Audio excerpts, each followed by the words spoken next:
ನಮಸ್ತೆ ಎಲ್ರಿಗೂ. Hello my dear students. Last ಕ್ಲಾಸಲ್ಲಿ ನಾವು 6th class science chapter 3 mindful eating a path to a healthy body, ಹಾಗಂದರೆ ಆರೋಗ್ಯಕರ ದೇಹಕ್ಕೆ ಮನಸ್ಸಿನಿಂದ ಆಹಾರ ಸೇವಿಸುವುದು ಒಂದು ಮಾರ್ಗ. ಇದರಲ್ಲಿ ಪಾರ್ಟ್ 1 ಕ್ವಶನ್ಸನ್ನು ಡಿಸ್ಕಸ್ ಮಾಡಿದ್ವಿ, MCQ ಕ್ವಶನ್ಸನ್ನು. ಇವತ್ತು ನಾವು ಅದರದ್ದೇ ಕಂಟಿನ್ಯೂಯೇಷನ್ ಪಾರ್ಟ್ 2 ಕ್ವಶನ್ಸನ್ನು ಡಿಸ್ಕಸ್ ಮಾಡೋಣ. Before starting the class, who are watching my videos, please share your friends who are preparing for CET and competitive exams and who are trying to understand the science in Kannada medium. Please share my videos and like and subscribe my channel. Let us come to the point. The first, components of food. ಆಹಾರದ ಘಟಕಗಳು ಅಂತ ಕರಿತೀವಿ ಕನ್ನಡದಲ್ಲಿ. ಅದರಲ್ಲಿ carbohydrates and fats. Carbohydrate ಮತ್ತು fats. Fats ಅಂದರೆ ಕೊಬ್ಬು. Okay, ಕಾರ್ಬೋಹೈಡ್ರೇಟ್ನ we are saying the carbohydrates. Wait for a minute. ಕಾರ್ಬೋಹೈಡ್ರೇಟ್ಗಳು ಮತ್ತು ಕೊಬ್ಬುಗಳು. ಓಕೆ, ಆಹಾರದ ಘಟಕಗಳಲ್ಲಿ ಕಾರ್ಬೋಹೈಡ್ರೇಟ್ ಮತ್ತು ಫ್ಯಾಟ್ಸ್, ಕಾರ್ಬೋಹೈಡ್ರೇಟ್ ಮತ್ತು ಕೊಬ್ಬಿನಕ್ಕೆ ಸಂಬಂಧಪಟ್ಟಂತಹ ವಿಷಯದ ಬಗ್ಗೆ ಕ್ವಶನ್ಸನ್ನು ತೆಗೆದಿರೋದು. ಇದನ್ನು ಟೆಕ್ಸ್ಟ್ ಬುಕ್ ಒಳಗಡೆಯಿಂದ ಲೈನ್ ಟು ಲೈನ್ ರೀಡ್ ಮಾಡಿ ತೆಗೆದಿರೋವಂಥದ್ದು. It will be help for CET and competitive exams students. So first question is, glucose is an example of a dash. Glucose ಅಂದರೆ, ಗ್ಲೂಕೋಸ್ ಎನ್ನುವುದು ಈ ಕೆಳಗಿನ ಯಾವುದಕ್ಕೆ ಉದಾಹರಣೆಯಾಗಿದೆ? Option A carbohydrate, option B protein, option C fats, option D minerals. ಕಾರ್ಬೋಹೈಡ್ರೇಟ್ಗ, ಪ್ರೋಟೀನ್ಗ ಅಥವಾ fats ಅಂದರೆ ಕೊಬ್ಬು, ಮಿನರಲ್ಸ್ ಅಂದರೆ ಖನಿಜಗಳು. ಈ ನಾಲ್ಕರಲ್ಲಿ ಯಾವುದು ಗ್ಲೂಕೋಸ್ಗೆ example? You have to answer. Next we go for second question. Primary sources of energy in our diet is. ಹಾಗಂದ್ರೇನು?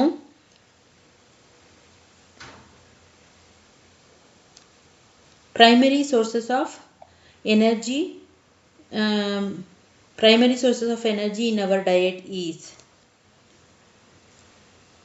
ನಮ್ಮ ಆಹಾರದಲ್ಲಿ ಶಕ್ತಿಯ ಪ್ರಾಥಮಿಕ ಮೂಲ ಯಾವುದು? ಅಂದರೆ ನಮಗೆ ಶಕ್ತಿ ಬರಬೇಕು ದೇಹಕ್ಕೆ ಅಂದರೆ ಪ್ರಾಥಮಿಕವಾಗಿ, ಪ್ರಮುಖವಾಗಿ ಯಾವುದನ್ನು ನಾವು ತೆಗೆದುಕೊಳ್ಬೇಕು? Option A protein, option B fats ಅಂದರೆ ಕೊಬ್ಬು, ಆಪ್ಷನ್ ಸಿ ಮಿನರಲ್ಸ್ ಖನಿಜಗಳು, ಆಪ್ಷನ್ ಡಿ ಕಾರ್ಬೋಹೈಡ್ರೇಟ್ಸ್. ಈ ನಾಲ್ಕರಲ್ಲಿ ಯಾವುದು ಪ್ರಾಥಮಿಕ ಆಹಾರ ಪದ್ಧತಿ? ಶಕ್ತಿಯ ಪ್ರಾಥಮಿಕ ಆಹಾರ ಪದ್ಧತಿ ಯಾವುದು ಅಂತ ಆನ್ಸರ್ ಮಾಡಬೇಕು. Next we go for third one. Example for carbohydrate sources of food are. ಕಾರ್ಬೋಹೈಡ್ರೇಟ್ನ ಹೊಂದಿರುವಂತಹ ಮೂಲಗಳನ್ನು ಹೊಂದಿರುವಂತಹ ಆಹಾರದ ಮೂಲಗಳು ಯಾವುದು? ಕಾರ್ಬೋಹೈಡ್ರೇಟ್ ಆಹಾರದಲ್ಲಿ ಕಾರ್ಬೋಹೈಡ್ರೇಟ್ ಇರುತ್ತೆ, ಪ್ರೋಟೀನ್ ಇರುತ್ತೆ, ಫ್ಯಾಟ್ಸ್ ಇರುತ್ತೆ, ಮಿನರಲ್ಸ್ ಇರುತ್ತೆ, ವೈಟಮಿನ್ಸ್ ಇರುತ್ತೆ, ಇವೆಲ್ಲ ಇರುತ್ತೆ. ಆದರೆ ಯಾವ ಆಹಾರದ ಮೂಲದಲ್ಲಿ ಕಾರ್ಬೋಹೈಡ್ರೇಟ್ ಇರುತ್ತೆ ಅಥವಾ ಕಾರ್ಬೋಹೈಡ್ರೇಟ್ ಹೊಂದಿರುವಂತಹ ಆಹಾರದ ಮೂಲಗಳು ಯಾವುದು ಅಂತ? ಆಪ್ಷನ್ ಎ ಪೊಟ್ಯಾಟೊ, ಆಲೂಗೆಡ್ಡೆ, ಆಪ್ಷನ್ ಬಿ ರೈಸ್ ಅಂದರೆ ಅಕ್ಕಿ, ಆಪ್ಷನ್ ಸಿ ಬನಾನಾ ಬಾಳೆಹಣ್ಣು, option D all of these. ಈ ಯಾವ ಆಹಾರದಲ್ಲಿ ಕಾರ್ಬೋಹೈಡ್ರೇಟ್ನ ಅಂಶಗಳು ಅಥವಾ ಕಾರ್ಬೋಹೈಡ್ರೇಟ್ ಹೊಂದಿರುವಂಥ ಆಹಾರ ಈ ಕೆಳಗಿನವುಗಳಲ್ಲಿ ಯಾವುದಾಗಿದೆ ಅಥವಾ ಇವೆಲ್ಲವೂ ಅಂತ ಆನ್ಸರ್ ಮಾಡಬೇಕು. Next we go for fourth question. Sources of fat can be from. ಕೊಬ್ಬಿನ ಆಹಾರದ ಮೂಲ ಎಲ್ಲಿಂದ ದೊರಕುತ್ತೆ ನಮಗೆ? ಕೊಬ್ಬಿನ ಆಹಾರದ ಮೂಲ ಎಲ್ಲಿಂದ ಬರುತ್ತೆ? Option A plants, option B animals, option C only A, option D both A and B. ಸಸ್ಯದಿಂದನ, ಪ್ರಾಣಿಗಳಿಂದನ ಅಥವಾ ಬರೀ ಸಸ್ಯದಿಂದನ ಅಥವಾ ಬರೀ ಎರಡು ಸಸ್ಯ ಅಥವಾ ಪ್ರಾಣಿ ಎರಡರಿಂದನೂ ಬರುತ್ತಾ ಕೊಬ್ಬಿನ ಆಹಾರದ ಮೂಲ? You should be answer. Only thing you have to understand the science easily is you have to refer textbook line to line. This is the only way you have to understand easily, otherwise you can't. And you have to answer these questions for reading textbook also. Fifth one, almond, nuts and coconut, these are sources of dash. ಹಾಗಂದ್ರೆ ಏನು? ಬಾದಾಮಿ ಮತ್ತು ಸೂರ್ಯಕಾಂತಿ ಬೀಜಗಳು, ಈ ಬೀಜಗಳಿರುತ್ತಲ್ಲ, ಸೂರ್ಯಕಾಂತಿ ಬೀಜ,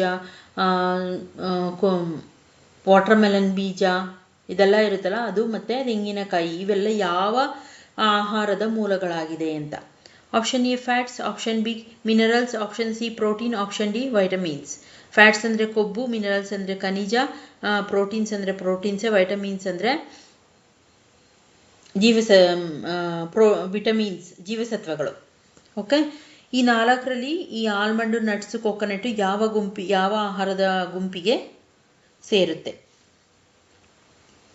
6th one, fat is also called dash. ಕೊಬ್ಬನ್ನು ಏನಂತ ಕರಿತೀವಿ ನಾವು? ಈಗೂ ಕರೆಯುತ್ತಾರೆ ಕೊಬ್ಬನ್ನು. Option A instant energy provider, option be strong stored energy food, option C body building foods, option D all of these ಅಂತ ಇದೆ. Instant energy provider. Instant energy provider ಅಂದ್ರೇನು? ತಕ್ಷಣಕ್ಕೆ ತ್ವರಿತವಾಗಿ ಶಕ್ತಿ ಒದಗಿಸುವಂತಹ ಆಹಾರ ಯಾವುದು? ಫ್ಯಾಟ್ ಅನ್ನೋದು, ಕೊಬ್ಬನ್ನೋದು. ಬಿ ಸ್ಟೋರ್ಡ್ ಎನರ್ಜಿ ಫುಡ್, ಅಂದರೆ ಸಂಗ್ರಹಿಸುವಂತಹ ಶಕ್ತಿಯ ಆಹಾರ. ಫ್ಯಾಟು ಒಂದು ಕಡೆ ಸಂಗ್ರಹ ಆಗಿ ನಮಗೆ ಬೇಕಾದಾಗ ಉಪಯೋಗಿಸುವಂತಹ ಒಂದು ಆಹಾರ ಅಂತ ಸ್ಟೋರ್ಡ್ ಎನರ್ಜಿ ಫುಡ್ ಅಂದರೆ. ಸಿ ಬಾಡಿ ಬಿಲ್ಡಿಂಗ್ ಫುಡ್ಸ್, ಅಂದರೆ ದೇಹದ ಬೆಳವಣಿಗೆಗೆ ಸಹಾಯ ಮಾಡುವಂತಹ ಆಹಾರ ಯಾವುದು? ಕೊಬ್ಬು. D all of the above, ಈ ಎಲ್ಲವುಗಳನ್ನು ಒಳಗೊಂಡಿರುವಂತಹ ಆಹಾರ ಯಾವುದು? ಕೊಬ್ಬು. ಯಾವುದು ಅಂತ ಆನ್ಸರ್ ಮಾಡಬೇಕು. Next we go for 7th question. Oils are grouped under the kind of. ಎಣ್ಣೆಯನ್ನು, ತೈಲ, ಆಯಿಲ್ಸ್ ಅಂದರೆ ತೈಲ ಅಥವಾ ಎಣ್ಣೆ, ಈ ಕೆಳಗಿನ ಯಾವ ಗುಂಪಿಗೆ ಸೇರಿಸ್ತಾರೆ? ಯಾವ ಗುಂಪಿನ ಅಡಿಯಲ್ಲಿ ಬರುತ್ತೆ ಆಯಿಲ್ಸ್ ಅನ್ನುವುದು, ತೈಲ? ಆಪ್ಷನ್ ಎ ಮಿನರಲ್ಸ್ ಅಂದರೆ ಖನಿಜಗಳು, option B proteins, option C carbohydrates, option D fats. ಖನಿಜಗಳು, ಪ್ರೋಟೀನು, ಕಾರ್ಬೋಹೈಡ್ರೇಟು ಮತ್ತು ಕೊಬ್ಬು, ಈ ನಾಲ್ಕಿನ ಯಾವ ಗುಂಪಿಗೆ ತೈಲ ಬರುತ್ತೆ ಅಂತ ಆನ್ಸರ್ ಮಾಡಬೇಕು. Next we go for 8th one. Energy giving food components R. ಶಕ್ತಿಯನ್ನು ಕೊಡುವ ಆಹಾರದ ಘಟಕಗಳು ಯಾವುದು? ಈ ಕೆಳಗಿನವುಗಳಲ್ಲಿ ಶಕ್ತಿಯನ್ನು ನೀಡುವಂಥ ಆಹಾರದ ಘಟಕ ಯಾವುದು? Option A carbohydrates and minerals, option B carbohydrates and proteins, option C carbohydrates and fats, option D carbohydrates and vitamins. Carbohydrate ಮತ್ತು ಖನಿಜ, ಕಾರ್ಬೋಹೈಡ್ರೇಟ್ ಮತ್ತು ಪ್ರೋಟೀನ್, ಕಾರ್ಬೋಹೈಡ್ರೇಟ್ ಮತ್ತು ಕೊಬ್ಬು, ಕಾರ್ಬೋಹೈಡ್ರೇಟ್ ಮತ್ತು ಜೀವಸತ್ವ, ಈ ನಾಲ್ಕರಲ್ಲಿ ಯಾವುದು ಶಕ್ತಿಯನ್ನು ಕೊಡುವ ಆಹಾರದ ಘಟಕಗಳು ಅಂತ ಆನ್ಸರ್ ಮಾಡಬೇಕು. Next we go for 9th one. List below some sources of carbohydrates. ಹಾಗಂದ್ರೆ ಏನರ್ಥ? ಕಾರ್ಬೋಹೈಡ್ರೇಟ್ನ ಆಹಾರದ ಮೂಲಗಳನ್ನು ಪಟ್ಟಿ ಮಾಡಿ. ಅಂದರೆ ಯಾವ ಆಹಾರದಲ್ಲಿ ಕಾರ್ಬೋಹೈಡ್ರೇಟ್ಗಳಿರುತ್ತೆ ಆ ಕಾರ್ಬೋಹೈಡ್ರೇಟ್ ಆಹಾರಗಳನ್ನು ಒಂದು ಲಿಸ್ಟ್ ಮಾಡಿ ಅಂತ. List of carbohydrate foods are, ಯಾವ್ಯಾವುದರಲ್ಲಿ ಯಾವ ಆಹಾರದಲ್ಲಿ ಕಾರ್ಬೋಹೈಡ್ರೇಟ್ ಇರುತ್ತೆ ಅಂತ. See some sources of carbohydrates. Potato, ಇಲ್ಲಿ ಕಾರ್ಬೋಹೈಡ್ರೇಟ್ ಇರುತ್ತೆ. ಶುಗರ್ ಕೇನ್, ಇದರಲ್ಲೂ ಕಾರ್ಬೋಹೈಡ್ರೇಟ್ ಇರುತ್ತೆ. ಬನಾನಾ, ಅದರಲ್ಲೂ ಕಾರ್ಬೋಹೈಡ್ರೇಟ್ ಇರುತ್ತೆ. ಸ್ವೀಟ್ ಪೊಟ್ಯಾಟೊ, ಅದರಲ್ಲೂ ಕಾರ್ಬೋಹೈಡ್ರೇಟ್ ಇರುತ್ತೆ. ವೀಟ್, ಗೋಧಿ, ಅದರಲ್ಲೂ ಇರುತ್ತೆ. ರೈಸ್, ಅಕ್ಕಿ. ಬಾಜ್ರಾ, ಜೋಳ, ಬಾಜ್ರಾ, ಮೇಯ್ಸ್ ಅಂದರೆ ಜೋಳ.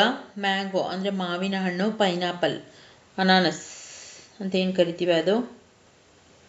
ಇವೆಲ್ಲವುಗಳಲ್ಲಿ ಒಟ್ಟಾರೆಯಾಗಿ ನೀವು ಲೈಟಾಗಿ ನಿಮಗೆ ಒಂದು ಐಡಿಯಾ ಬರಬೇಕು ಕಾರ್ಬೋಹೈಡ್ರೇಟ್ ಫುಡ್ ಯಾವುದು ಅಂದರೆ, ಸಿಹಿಯನ್ನು ಹೊಂದಿರುವಂತಹ ಯಾವುದೇ ಆಹಾರ ಪದಾರ್ಥಗಳನ್ನು ನಾವು ಕಾರ್ಬೋಹೈಡ್ರೇಟ್ ಗುಂಪಿಗೆ ಸೇರಿಸ್ತೀವಿ. ನ್ಯಾಚುರಲ್ ಆಗಿ ನೀವಾಗ ಸಿಹಿ ಮಾಡ್ಕೊಳ್ಳೋದಲ್ಲ. ಶುಗರ್ ಕೇನಿಂದ ಬೆಲ್ಲ ಮತ್ತು ಸಕ್ಕರೆ ತಯಾರಿಸ್ತಾರೆ. ಪೊಟ್ಯಾಟೊದಲ್ಲೂ ಸ್ವಲ್ಪ ಸ್ವೀಟ್ನೆಸ್ ಇರುತ್ತೆ. ಬನಾನಾದಲ್ಲೂ ಇರುತ್ತೆ, ಸ್ವೀಟ್ ಪೊಟ್ಯಾಟೊದಲ್ಲೂ ಇರುತ್ತೆ, ವೀಟಲ್ಲೂ ಇರುತ್ತೆ, ರೈಸಲ್ಲೂ ಇರುತ್ತೆ, ಬಾಜ್ರದಲ್ಲೂ ಇರುತ್ತೆ, ಮೇಯ್ಜಲ್ಲೂ ಇರುತ್ತೆ, ಮ್ಯಾಂಗೋದಲ್ಲೂ ಇರುತ್ತೆ, ಪೈನಾಪಲ್. ಇವೆಲ್ಲ ಸಿಹಿಯನ್ನು ಹೊಂದಿರುವಂತಹ ಆಹಾರ ಪದಾರ್ಥಗಳು. ಇವೆಲ್ಲವೂ ಕಾರ್ಬೋಹೈಡ್ರೇಟ್ನ ಗುಂಪಿಗೆ ಒಳಪಡುತ್ತೆ. ಓಕೆ, ಇಲ್ಲ ನಾನೇ ಆನ್ಸರ್ ಕೊಟ್ಟಿದ್ದೀನಿ, ಬಟ್ ಇದಕ್ಕೆ ಸಂಬಂಧಪಟ್ಟಂತೆ ಕ್ವಶನ್ಸು ನೆಕ್ಸ್ಟ್ ಬರುತ್ತೆ. ಓಕೆ, ಇದು ಕಾರ್ಬೋಹೈಡ್ರೇಟನ್ನು ಹೊಂದಿರುವಂತಹ ಆಹಾರಗಳು. Next we go for 10th one. The same type list below some sources of fats. ಕೊಬ್ಬನ್ನು ಹೊಂದಿರುವಂತಹ ಆಹಾರದ ಮೂಲಗಳನ್ನು ಪಟ್ಟಿ ಮಾಡಿ. ಕೊಬ್ಬಿನಾಂಶ ಇರುವಂತಹ ಆಹಾರದ ಮೂಲಗಳು. List of fat foods are. ಕೊಬ್ಬನ್ನು ಹೊಂದಿರುವಂತಹ ಆಹಾರದ ಮೂಲಗಳು ಯಾವುದ್ಯಾವುದು ಅಂದರೆ see some sources of fats. Butter ಅಂದರೆ ಬೆಣ್ಣೆ, ಪಿಸ್ಟಾಚಿಯಸ್,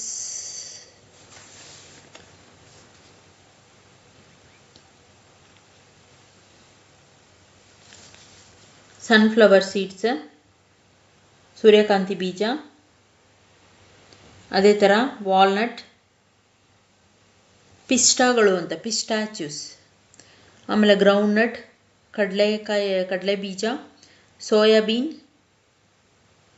ಸೀಸಮ್ ಸೀಡ್ಸ್ ಅಂದರೆ ಎಳ್ಳು, ಕ್ಯಾಶ್ಯೂನಟ್, ಗೋಡಂಬಿ, ಆಲ್ಮಂಡ್, ಬಾದಾಮಿ, ಕರ್ಡ್ ಮೊಸರು, ಮತ್ತು ಎಲ್ಲ ತೈಲಗಳು ಆಯಿಲ್, ಮಿಲ್ಕ್ ಮತ್ತು ಮಿಲ್ಕ್ ಪ್ರಾಡಕ್ಟ್ ಅಂತ ಹೇಳ್ಬೋದು ಫ್ಯಾಟ್ಸ್ಗೆ. ಹಾಲು ಮತ್ತು ಹಾಲಿನ ಉತ್ಪನ್ನಗಳು, ಎಣ್ಣೆಯ ಉತ್ಪನ್ನಗಳು ಅಂದರೆ ಎಣ್ಣೆ ಜಿಡ್ಡಿನ ಅಂಶ ಯಾವುದಿರುತ್ತೆ ಇದಕ್ಕೂ ಒಂದು ಕ್ಲೂ ಕೊಡ್ತೀನಿ. ಸಕ್ಕರೆ ಅಂಶ, ಸಿಹಿಯನ್ನ ಅಂಶ ಹೊಂದಿರುವಂತಹ ಎಲ್ಲ ಆಹಾರ ಪದಾರ್ಥಗಳನ್ನು ಕಾರ್ಬೋಹೈಡ್ರೇಟ್ ಅನ್ಬೋದು. ಅದೇ ಥರ ಜಿಡ್ಡಿನ ಅಂಶ, ಈಗ ಕಡಲೆಕಾಯಿ ಬೀಜನ ನೀವು ಕೈಗೆ ಹಾಕೊಂಡು ಅಥವಾ ಒಂದು ಪೇಪರ್ಗೆ ಹಾಕಿ ಪ್ರೆಸ್ ಮಾಡಿದ್ರೆ ಅದರಲ್ಲಿ ಎಣ್ಣೆ ಹೊರ ಬರುತ್ತೆ.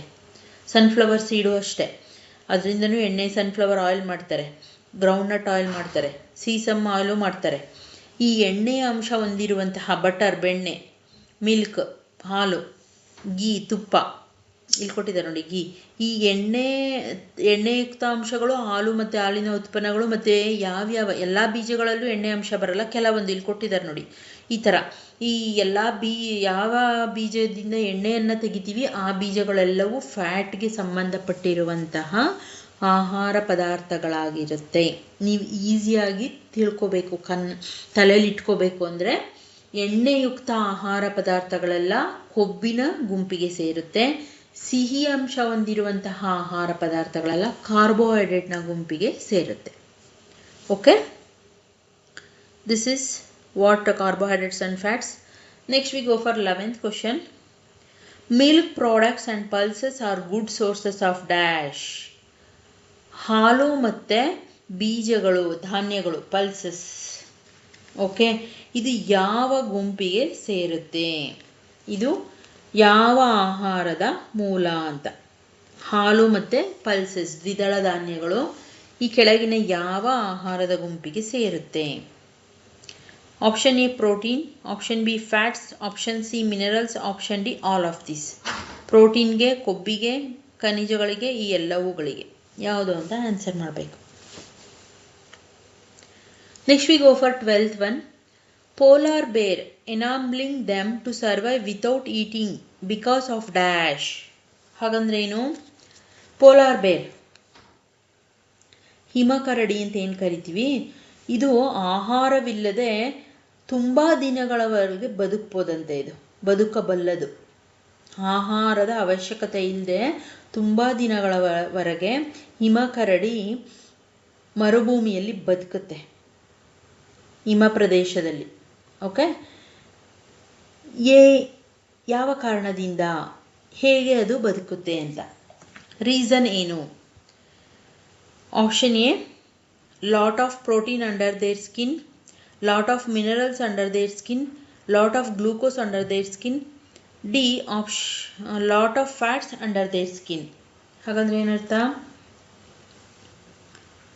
ಅದು ತಮ್ಮ ಚರ್ಮದ ಕೆಳಗೆ ಬಹಳಷ್ಟು ಪ್ರೋಟೀನನ್ನು ಹೊಂದಿರುತ್ತೆ, ಅದು ತನ್ನ ಚರ್ಮದ ಕೆಳಗೆ ಬಹಳಷ್ಟು ಖನಿಜಗಳನ್ನು ಹೊಂದಿರುತ್ತೆ, ಅದು ತನ್ನ ಚರ್ಮದ ಕೆಳಗೆ ಬಹಳಷ್ಟು ಗ್ಲೂಕೋಸ್ ಅಂಶವನ್ನು, ಸಕ್ಕರೆ ಅಂಶವನ್ನು ಹೊಂದಿರುತ್ತೆ, ಅದು ತನ್ನ ಚರ್ಮದ ಕೆಳಗೆ ಬಹಳಷ್ಟು ಕೊಬ್ಬಿನ ಅಂಶವನ್ನು ಹೊಂದಿರುತ್ತೆ. ಈ ನಾಲ್ಕರಲ್ಲಿ ಯಾವ ಒಂದು ಅಂಶ ಹಿಮಕರಡಿಯಲ್ಲಿ ಇರೋದ್ರಿಂದ ಅದು ತುಂಬ ದಿನಗಳವರೆಗೆ ಬದುಕಬಲ್ಲದು ಅಂತ ಆನ್ಸರ್ ಮಾಡಬೇಕು. ಇದಿಷ್ಟು ಪಾರ್ಟ್ 2ನಲ್ಲಿ ತೆಗೆದಿರುವಂತಹ ಕ್ವಶನ್ಸು. ನೆಕ್ಸ್ಟ್ ನಾವು ಪಾರ್ಟ್ 3ಗೆ ಹೋಗ್ತೀವಿ, ಅಲ್ಲೂ ಕ್ವಶನ್ಸ್ ಇದೆ. If you have any doubts in these part 2 section, please drop onto the comment section and try to answer these questions. If you have answered correctly for all these questions, drop on my comment section. I will be very happy. If you have any doubt also, have to send them messages, and try to do these type of questions. You also, you will get some ideas for competitive exams. We'll see you on next part, part 3. Thank you, my dear students, and please like, share and subscribe my channel.